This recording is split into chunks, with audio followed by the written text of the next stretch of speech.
Hare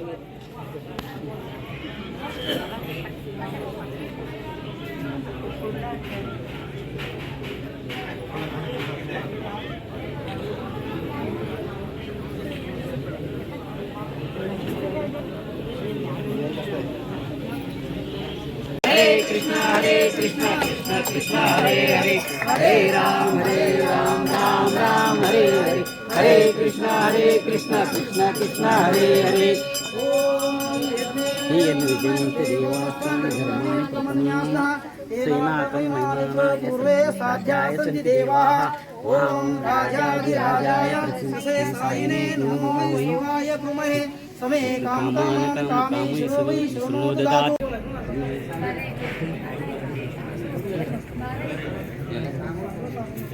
Solo dicho te.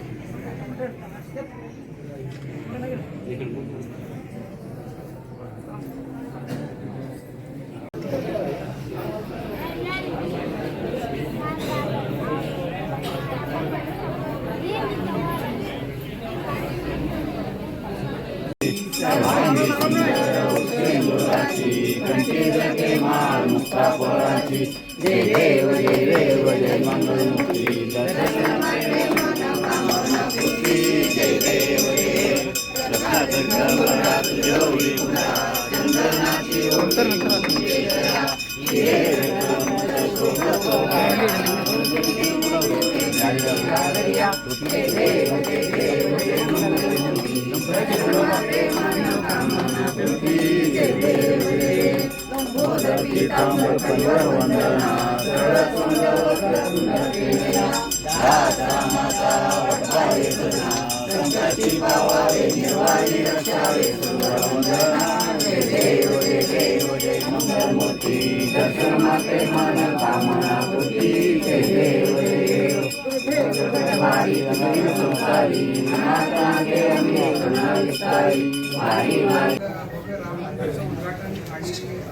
श्रीरामलल्लांच्या मूर्तीच्या प्राण प्रतिष्ठापनेच्या निमित्ताने आज आपल्या देशभरामध्ये आज मोठा उत्सव साजरा होत आहे आणि त्याचप्रमाणे आज आपल्या उमराणी गावात बजरंग दलच्या कार्यकर्त्यांनी पुढाकार घेऊन चांगल्या पद्धतीने कार्यक्रम आज आयोजित केलेला आहे. चांगल्या पद्धतीने त्यांनी कार्यक्रम पार पाडलेला आहे. त्याबद्दल मी त्यांचे सगळ्यांचे आभार मानतो, त्यांना त्यांचं कौतुक करतो. आणि आज आपण सगळेजण या कार्यक्रमासाठी त्याबद्दल मी सगळ्यांचे आभार मानतो. जय वंदे मातरम, वंदे मातरम. हिंदू धर्म के जय, हिंदू धर्म के जय. त्याचा आज उद्घाटन रामाच्या मूर्तीची प्रतिष्ठापना त्या निमित्तानं दोघांनी गावामध्ये सुद्धा रामाची पूजन करण्यासाठी बजरंग दल रामभक्त सर्व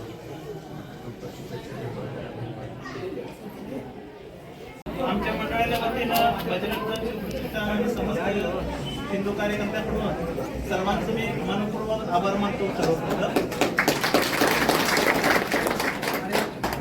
आपण आता रामनवमीचा हे मंदिराचा जे आपण जे आता जे झाले उद्घाटन होणार आहे त्याचे रामलल्लाची जे प्रतिष्ठापना त्या ठिकाणी होणार आहे त्या मंदिराची, त्यानंतर आपली एवढं जे म्हणजे एक दुसरी दिवाळीच असल्यासारखी आहे. आणि आपण या ठिकाणी आज जे सगळ्या देशामध्ये एक दिवाळीचं आनंदाचं जे वातावरण आहे, हे आनंदाचं वातावरण आहे बरोबर आहे, परंतु ह्याच्या पाठीमागं जर आपण विचार करताना इतिहासाची सुद्धा पाठीमागं जरा वळून बघायला लागते. त्याच्या पाठीमागं म्हणजे आपल्या हिंदू संस्कृतीचा, हिंदू धर्माचा इतिहास 2200 वर्षापूर्वीचा जुना इतिहास आहे.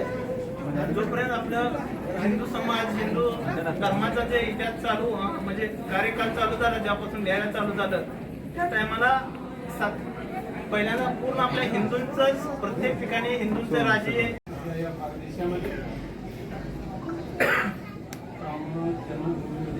अयोध्यामध्ये आज रामांचं प्राणप्रतिष्ठापन करत आहे. एवढंच म्हणजे सगळ्यांना हिंदुस्थानमध्ये आपण येणारे सर्व जातीपाती कुठलीही समाज जात तिथे न बघता हिंदुस्थानमध्ये जगणारे हिंदू म्हणूनच आपण वागलं पाहिजे आणि हिंदू म्हणून आपण रामाला मानलं पाहिजे.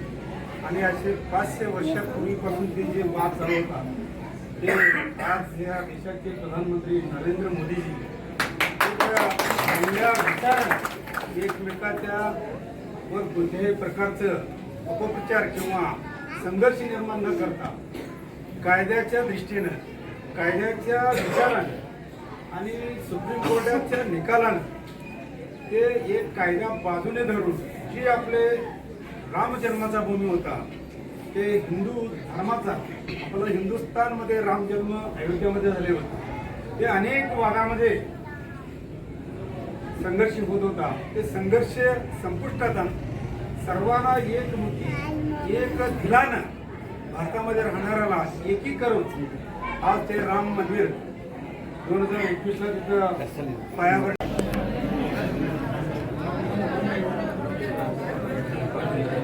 नारळ ए युवराज नारळ घेऊन ये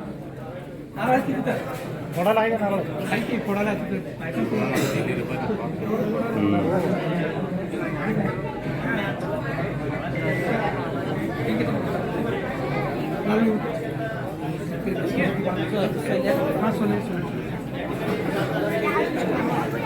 आजचे जे मंदिराचा जे कार्यक्रम आहे उद्घाटन सोहळा आणि प्राणप्रतिष्ठा श्री प्रभू राम लक्ष्मण सीतेमाईंची असे या कालचेवतेने आपले प्राणांचं आहुती दिली असे सर्व त्यांना खरं म्हणलं तर काय म्हणते त्यांना त्यांच्या आत्म्याला शांती लाभलेली आहे अशा सर्व त्या राम भक्तांना आपण आठवून आज या कार्यक्रमाची सुरुवात करत आहे आपण कार्यक्रम सुरुवातीला गणेश पूजनचा कार्यक्रम